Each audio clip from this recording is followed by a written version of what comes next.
చాలా అడ్డగోలు మాటలు మాట్లాడిండు కేసీఆర్ గారి గురించి, మా పార్టీ గురించి.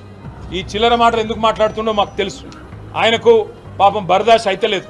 బీఆర్ఎస్ పార్టీ ఈరోజు రాష్ట్ర వ్యాప్తంగా తీసుకున్న కార్యక్రమాల వల్ల ఆయనకు నిద్ర పడతలేదు, మనసున పడతలేదు. ఏదేదో మాట్లాడిండు. ఊరేయాలి అంటాడు, ఏదో చేయాలంటాడు. నాకైతే అనుమానం ఉంది. నేను రేవంత్ రెడ్డి కుటుంబ సభ్యులకు కూడా విజ్ఞప్తి చేస్తా ఉన్నా, దయచేసి ఎక్కడో దూరం లేదు, ఎర్రగడ్డ దగ్గరనే ఉన్నది, తీసుకుపోండి, ఇడిచిపెట్టకుండా. ఇట్లా రేపు ఎల్లుండే ఉన్న కరిస్టెట్ కూడా ఉన్నాడు చూస్తుంటే తప్పకుండా తీసుకుపోయి చూపెట్టండి, కాపాడుకోండి పాపం.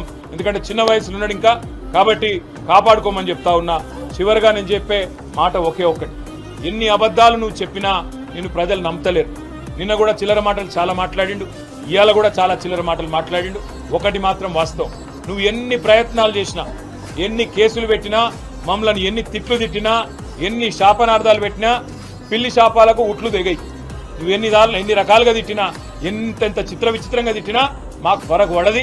మేము తప్పకుండా నువ్వు ఇచ్చిన 420 హామీలు ఏవైతున్నాయో, నీ 6 గ్యారంటీలు, నీ డిక్లరేషన్లు, నీ 420 హామీలు, నువ్వు ఇచ్చిన ప్రతి హామీని వదిలిపెట్టం.